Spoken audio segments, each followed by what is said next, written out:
Nothing in this world tasted like Madam Spice's juicy jollof rice. Stay with me. Madam Spice was famous for just one thing, her jollof rice.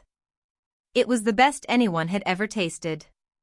People often said that if you hadn't eaten Madam Spice's jollof, then you hadn't eaten jollof at all. Her rice was always bright red, perfectly cooked, and beautifully garnished with carrots and green beans. The aroma alone could stop people in their tracks on the road. One spoonful was enough to stay in your memory forever. Once you tasted it, you never forgot it. People traveled from far and near just to eat Madam Spice's jollof. Some came from other towns, while others arrived very early in the morning just to secure their food. Before other food vendors could sell half of their pots, Madam Spice's own pots were already empty. Gossip soon followed her success. Some people whispered that her jollof was not ordinary. Others claimed she used special ingredients no one knew about. But no one ever had proof. Because of how popular her food became, people gave it a nickname. They called it celebrity jollof rice. Madam Spice herself was a quiet woman. She focused on her business, respected her customers, and always served them with a warm smile. Her food business made her very rich. For more than 8 years, she cooked and sold jollof rice every single day.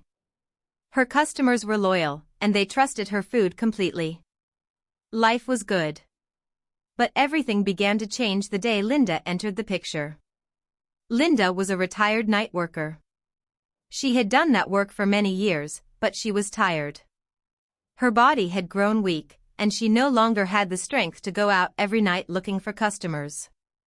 She needed a new way to survive. Linda was also one of Madam Spice's regular customers. She had been eating her food for a long time. She loved the taste and admired the business. One day, Linda met Madam Spice at her food stand. After greeting her, she said, "Madam Spice, I want to start selling food too. Things are hard for me."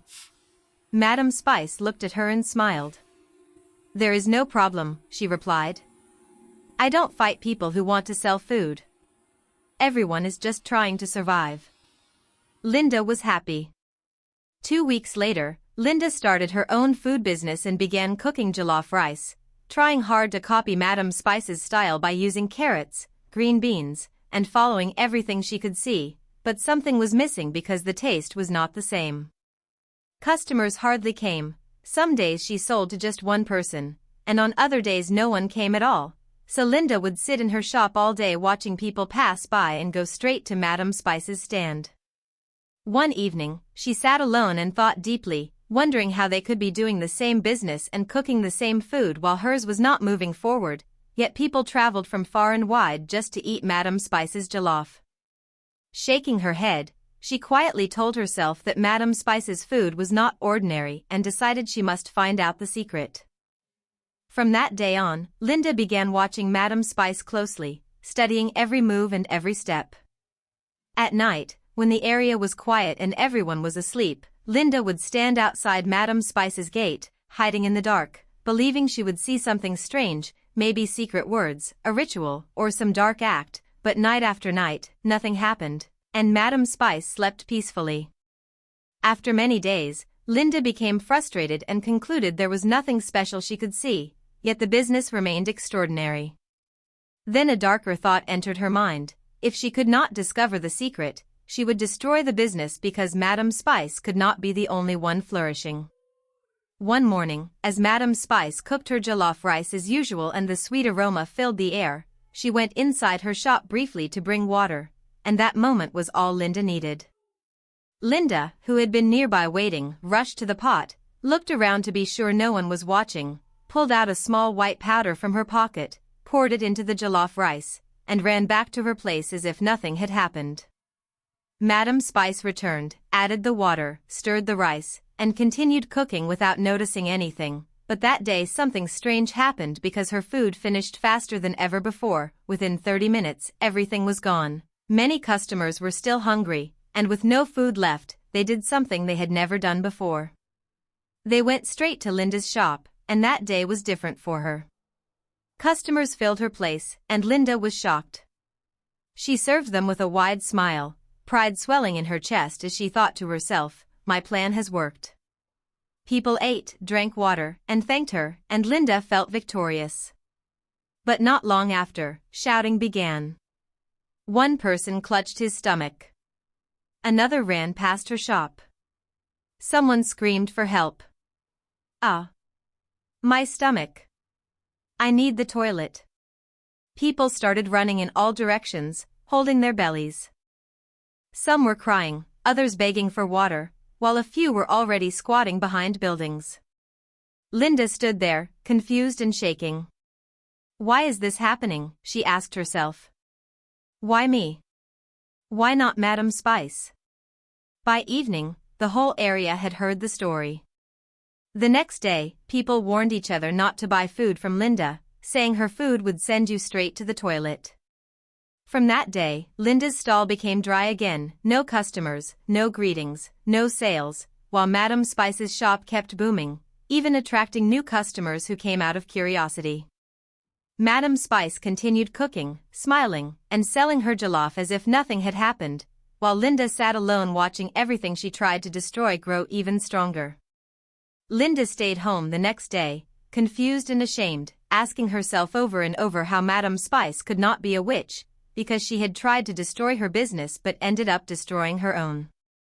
The more she thought about it, the angrier she became, and one morning she made up her mind that if she could not fight Madam Spice from outside, then she would fight her from inside.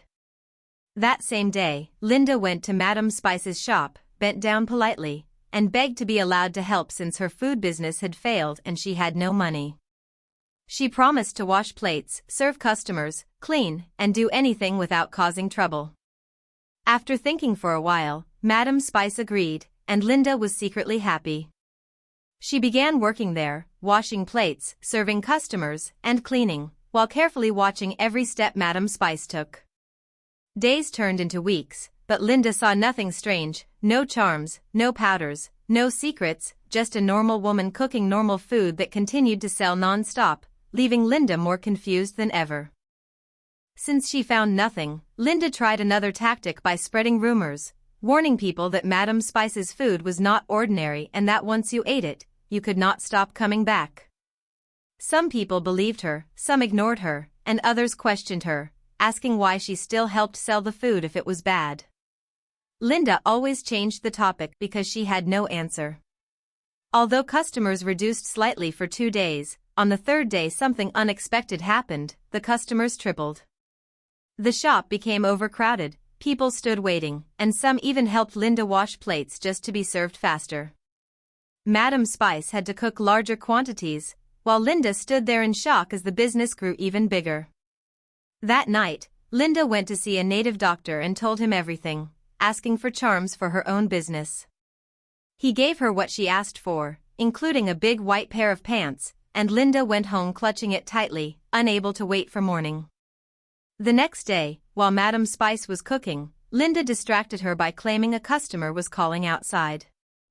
As soon as Madam Spice stepped out, Linda quickly pushed the white pants deep into the pot of jollof rice. When Madam Spice returned and said there was no one outside, Linda brushed it off casually. Later, when the food was ready and Madam Spice began serving alone, Linda suddenly returned with angry men, shouting that the food was not ordinary and accusing Madam Spice of cooking with her used pants. Shocked customers demanded the pot be checked, but when the rice was poured out and searched, there was nothing inside. Ashamed, the people apologized to Madam Spice, warned Linda never to try such again, and left. Linda walked home shaking, confused, and terrified, knowing she had put the pants in the pot herself, yet it had disappeared. Even after that incident, Linda's jealousy did not stop. She waited 2 weeks, reopened her shop, and this time added the charm the native doctor had given her. Slowly, a few customers began to come, and some people shared between both shops, but Madam Spice's place remained full and lively. One afternoon, Linda stood alone in her shop with full pots and no customers, while across the road Madam Spice's shop overflowed with laughter, noise, and money exchanging hands. Linda watched with burning anger, her heart heavy with envy. A dangerous thought entered Linda's mind. If I cannot have as many customers as her, she told herself, then I will make sure Madam Spice never cooks again. The next day, Linda returned to the native doctor and spoke without hesitation. She told him she wanted Madam Spice's hands paralyzed so she would never be able to cook again. The native doctor's face became serious, and he shook his head, warning her that he could not do such a thing because Madam Spice had a pure and innocent heart.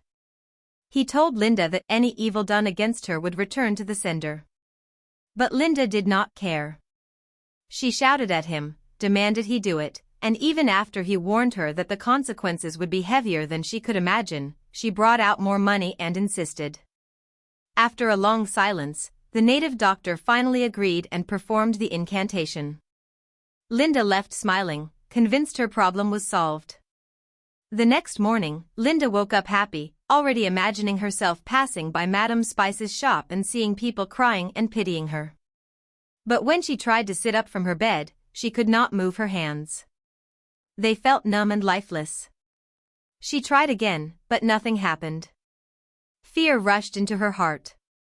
With great effort, she stood up, her hands shaking violently, and dragged her phone closer with her leg to call the native doctor. Crying, she told him what had happened. The native doctor sighed and reminded her that he had warned her. He told her there was nothing he could do and that the only solution was for her to go and beg Madam Spice. Linda screamed and cried like a child. 2 days passed, and Linda's hands began to rot. The pain was unbearable. When her mother heard what had happened, she rushed from the village, shocked by her daughter's condition. She carried Linda and took her straight to Madam Spice's shop. There, they knelt down, and Linda confessed everything. She admitted how she poisoned the food, spread lies, went to the native doctor, and planned to destroy Madam Spice's life and business. Madam Spice listened quietly without interrupting. When Linda finished, Madam Spice spoke calmly, saying she had lived her whole life without doing evil to anyone and that this was her protection. She explained that her father had been a traditionalist who blessed her before his death, telling her to live a clean life, harm no one, and no harm would come to her. He had also told her that anyone who tried to harm her while her hands were clean would receive the evil back. Madam Spice forgave Linda and said she left everything in God's hands. Linda was taken home, and 1 week later, her hands healed completely. Ashamed, broken, and silent, Linda packed her belongings and followed her mother back to the village. Madam Spice continued her business, and her jollof rice kept selling, sweet, clean, and untouched by evil. That was how jealousy failed and a pure heart won in the end. Don't forget to like and subscribe for more interesting stories.